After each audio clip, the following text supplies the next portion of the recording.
Bonjour à tous et à toutes, j'espère que vous allez bien. Aujourd'hui on s'intéresse à Donna Catarina de Austria, fille de Donna Juana d'Austria et de Philippe le Beau, duc de Bourgogne, seul enfant à avoir été élevé par sa mère en captivité, alors que ses frères et sœurs, à l'exception de Ferdinand, ont été élevés par leur tante paternelle, Marguerite d'Autriche.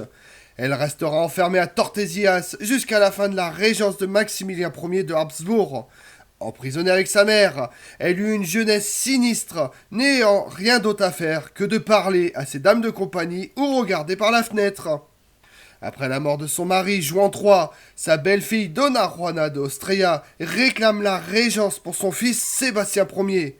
Mais après la médiation menée par l'empereur Charles Quint, celui-ci tranche en faveur de sa sœur contre sa fille qui n'a que 17 ans.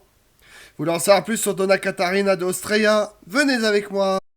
Donna Catarina d'Austria est née à Torquemada, province de Palencia, fille à titre posthume de Philippe le Beau et de Donna Juana de Castille. Jusqu'à son mariage avec le roi de Portugal Juan III en 1524, Donna Catarina vit isolée et enfermée avec sa mère, tandis que ses frères et sœurs sont aux Pays-Bas. L'enfance et l'adolescence de Donna Catarina a lieu à Tordesillas, à proximité de Valladolid, également séparée du seul frère qui a vécu en Espagne, Ferdinand, élevé par son grand-père Ferdinand II d'Aragon. Bien qu'isolée, Donna Juana prend soin de superviser l'éducation de sa fille. Donna Juana parlait français, espagnol et même le latin de façon talentueuse, ayant reçu une éducation humaniste raffinée à la cour de sa mère Isabelle la catholique. Elle aime la danse, jouant des instruments de musique, du clavicorde et transmet ses talents musicaux à sa jeune fille. À Tordesillas, Donna Catarina apprend la musique et la danse.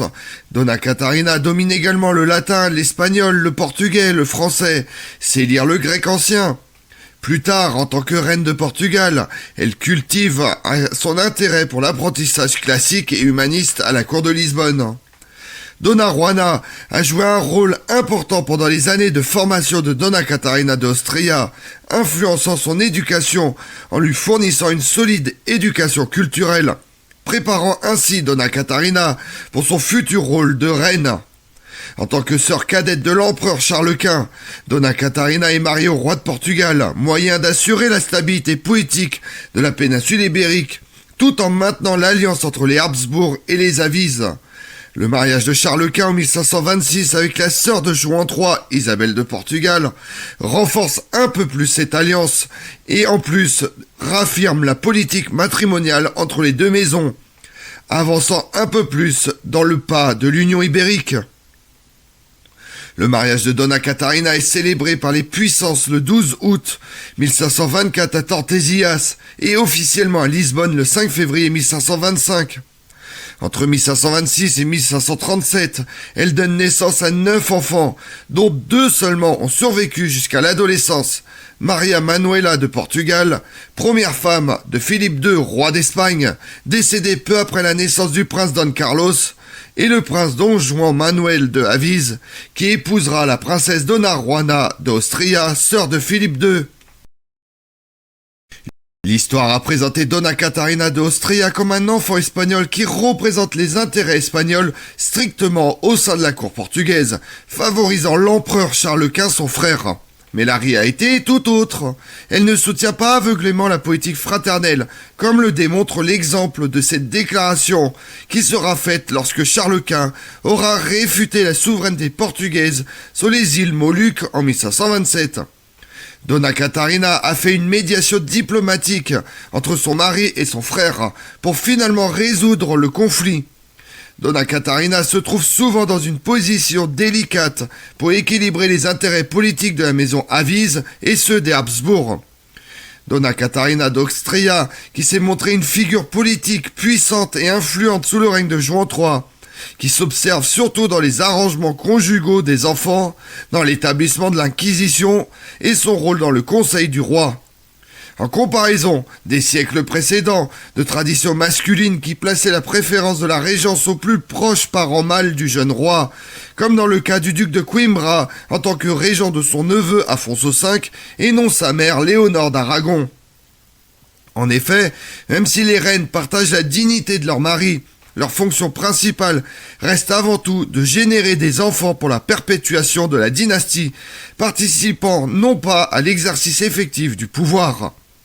Certes, il y avait un consensus en Europe sur le fait que les femmes ne devraient pas en principe exercer le commandement, elles étaient censées être faibles, inconstantes, capricieuses et lâches par nature, des qualités indésirables pour une culture qui valorisait le comportement fort, courageux et agressif d'un monarque.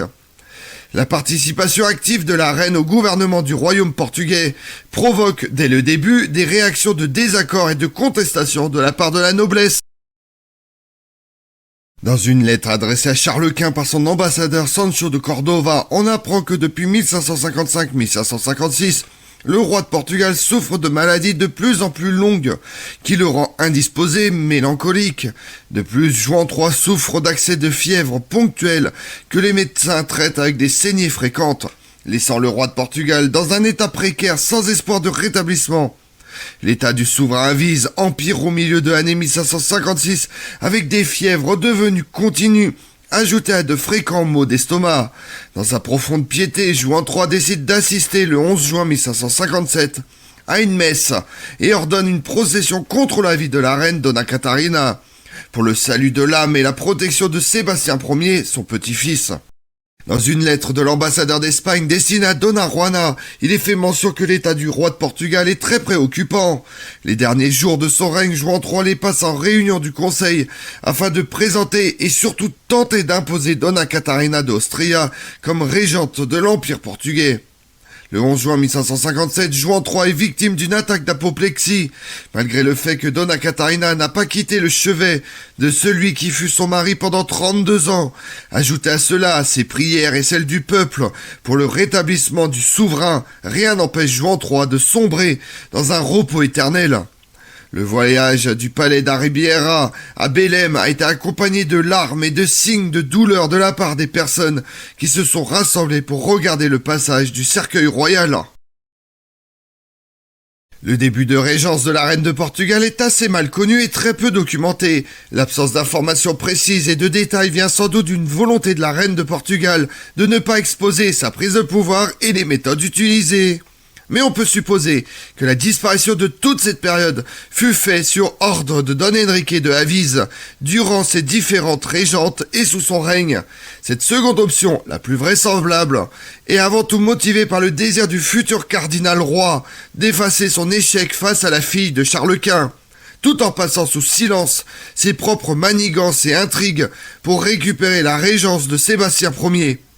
Malgré la prise de pouvoir de Dona Catarina, favorisée par l'aide de Pedro d'Alcacova Carneiro et le soutien de Don Afonso de Portugal, comte de Vimioso, et de Don Juan de Lancaster, duc d'Aveiro, le pouvoir de la reine n'est pas absolu et doit composer avec les différents personnages. Don Henrique, par son rang de grand inquisiteur, prince de sang et cardinal de l'Église catholique, ne peut être totalement écarté des affaires politiques. Pour éviter une confrontation et s'attirer encore plus d'animosité de la part de la noblesse, Dona Catarina accepte, pour assurer son pouvoir et gouverner de la meilleure manière, de concéder à Don Henrique de Avise une place au conseil respectant une des dernières paroles de Juan III, selon les dires de Pedro d'Alcacova Carneiro. C'est donc précisément dans ce contexte qu'il faut analyser la première tentative de démission de la reine de Portugal. Bien qu'ayant d'abord tenté d'empêcher sa belle-sœur de se retirer du gouvernement, Don Henrique a fini par accepter l'offre d'être son conseiller. Sa position de plus proche parent masculin du roi faisait de lui, selon la tradition portugaise, le plus apte à assumer la régence.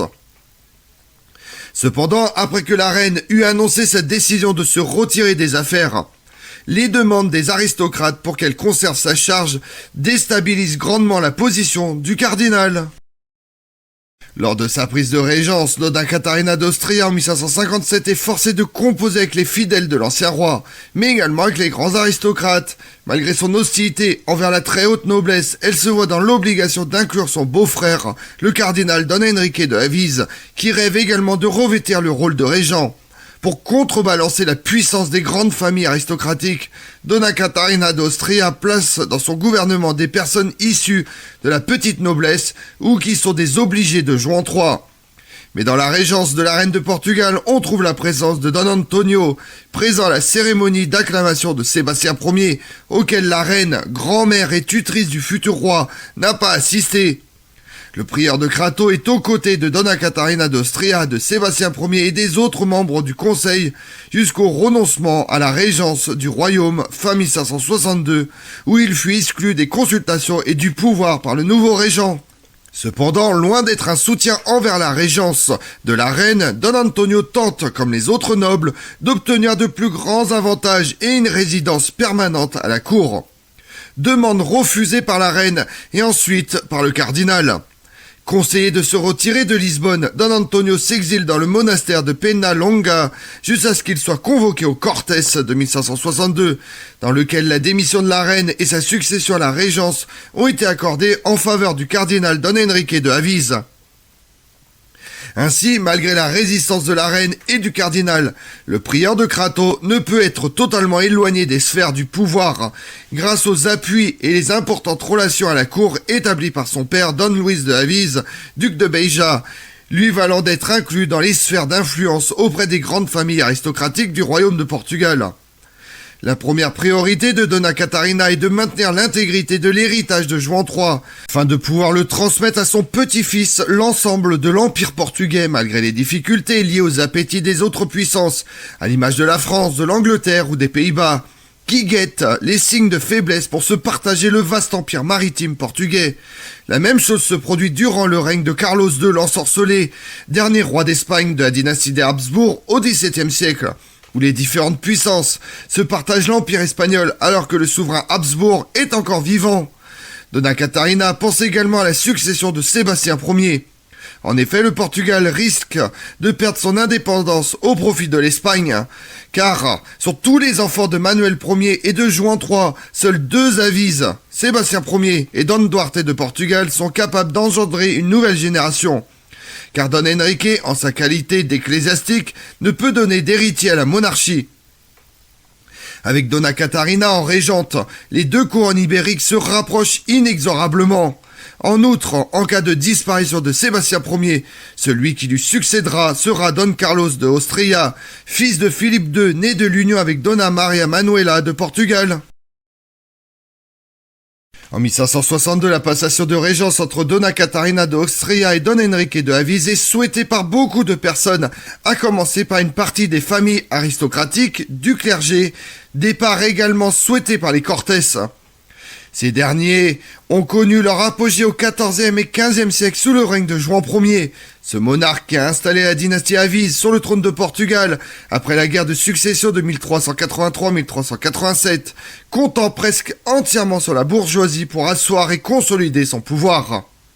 Dans les royaumes de la péninsule ibérique, de Portugal, de Castille, de Valence, d'Aragon, les Cortés sont les assemblées des États et royaumes et sont convoqués par le roi ou la reine. Au fil des règnes, les Cortés deviennent de moins en moins importants. Les souverains portugais disposent et puisent dans les richesses apportées par l'Empire portugais, devenant moins dépendants des subsides accordés par les Cortés. Cet organe n'est plus convoqué, relégué à un rôle purement consultatif. Juan II utilise les Cortés pour museler et briser le pouvoir de la haute noblesse, mais sans les convoquer par la suite de l'exécution des ducs de Viseu et de Bragance. Durant les 26 ans de règne de Manuel Ier, les Cortés furent convoqués 4 fois. À l'époque de Sébastien Ier, les Cortés ne furent jamais convoqués. La passation de pouvoir entre Donna Catarina et Don Henrique a lieu au moment de la réunion des Cortés de 1562. Malgré le succès de Mazagan, la contestation envers le pouvoir de la reine se fait de plus en plus pressant. Consciente des critiques et des oppositions à sa politique castillane et matrimoniale, et stabilisatrice envers la France et les autres puissances, la reine de Portugal, toujours conseillée par Pedro d'Alcacova Carneiro, use d'une politique habile en annonçant l'abandon de sa charge de régente, prenant de court toute la noblesse, au profit de son beau-frère. L'acte de retrait de la reine de Portugal est lu devant les Cortés où certains des nobles présents favorables à la politique mise en place par Donna Catarina ont exprimé leur regret et leur insistance de conserver la régence. À l'image de Bartholomé dos Martires, archevêque de Braga, estimant qu'une telle charge accablerait le cardinal. Malgré les demandes de reconsidération, Donna Catarina abandonne le pouvoir tout en conservant la charge de tutrice de Sébastien Ier. Un geste aussi inattendu que subtil, car tout en donnant les pouvoirs sur la politique de l'Empire portugais à Don Henrique, la reine de Portugal conserve néanmoins le droit de suspendre et de contrôler les décisions concernant la personne propre du roi.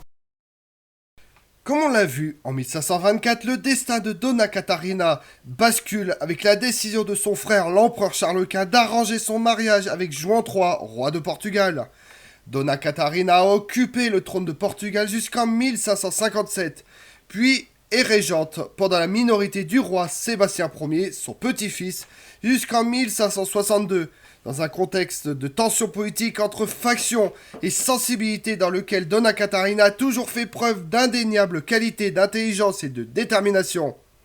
Sa vie a été marquée par la mort de ses 9 enfants, de son mari, de ses frères et sœurs. Donna Catarina meurt aux premières heures du 12 février 1578, quelques mois avant la disparition de Sébastien Ier à Caçaquebir, le 4 août 1578. Je vous remercie d'avoir suivi cette vidéo en ma compagnie. Si vous voulez connaître mes autres vidéos, retrouvez-moi chaque matin à partir de 6h45 sur ma chaîne YouTube Tout sur l'Histoire avec Damien, mais également sur les réseaux sociaux, Twitter et Instagram, Histoire Damien. Et pensez à liker, commenter et vous abonner. Je vous remercie à tous.